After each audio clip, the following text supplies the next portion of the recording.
Bonggang-bongga ang nasabi nga pong premyo ni Carlos Yulo na condominium. Ang 32 million pesos worth na condo unit ni Golden Boy Carlos Yulo, isang 100 square meter na fully furnished condo sa mga natanggap na regalo ng ating two-time Olympic medalist and gymnast na si Carlos Yulo. Matatandaan na mula sa isang 2-bedroom condominium unit ay in-upgrade ng isang property developer ang premyo nila para kay Carlos matapos nitong maiuwi ang pangalawang ginto ng Pilipinas sa 2024 Paris Olympics. Deserve mo yan, Carlos. At tignan nyo naman, makikita ang nasabi nga pong condominium na fully furnished, mayroon ng TV, napakaganda ng couch. Siyempre, social na social ang nasabi nga pong looks. At ang kwarto ay carpeted. Talaga namang sobrang pinaghandaan, karapat-dapat para sa isang world champion or Olympic champion na si Carlos Yulo. Pati na rin ang kitchen, makikita nyo ang rep, napakaganda, pati na rin ang kanyang lutuan, mga cabinet. And then for sure, dapat dyan binuksan yung rep para nakita natin kung ano ang mga laman. But anyway, 3 po ang bedroom nito, kaya naman pwedeng tumanggap itong si Carlos ng mga bisita. Kahit ang kanyang living room ay sobrang ganda, pwede ring tulugan. Malaki ang nasabi nga pong living room at ang nasabing condominium na ito.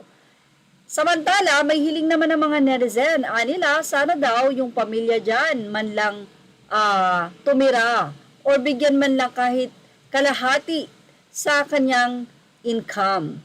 He deserved that. Pinaghirapan niya yan. Kaya lamang alam natin na may problema silang magpamilya.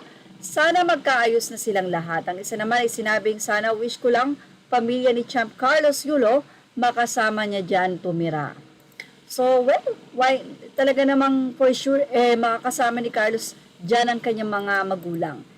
Sarap namang siguro sa pakiramdam niya at makakatulog ng mahimbing if kasama niya ang family niya dyan. Congrats, Kaloy. Congratulations, gold medalist. You made Pilipinas proud of you. Sana magkaayos na kayo ng family mo at the end of the day, family mo pa din sila. God bless po. Sa pakiramdam ng magulang ng pamilya ang ganitong pinararamdam ng anak. Ang malalim na hugot ng isang netizen. Aanhin mo pa ang tagumpay kung mismong nanay mo natitiis mo. Sana naman ikaw yung magpakumbaba bilang anak. Mahalin mo ang magulang mo, sila dapat ang unahin mo at bilang anak, bumawi rin sa lahat ng sakripisyo nila sa iyo. Kung walang magulang, wala tayo sa mundo.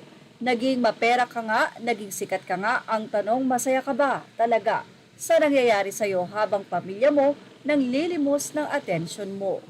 Hindi magiging kumpleto ang puso mo kapag wala ang pamilya mo. Fame is fleeting. Narito pa ang naging say ng isang netizen. Wow! Ang ganda para kay Chloe, lahat yan future home nila. Pasasalamat sa pag-aalaga sa kanya simula sanggol pa lang. Ay, ganon talaga. Well, ano masasay nyo about dito? Congratulations, Carlos, dahil hindi pa yan. Wala pa siya sa ilang persyento ng kanyang mga papremyo ang natatanggap ni Carlos dahil napakadami pa ngang nag-aabang. Dito pa lang sa kondo na to, sulit na sulit na.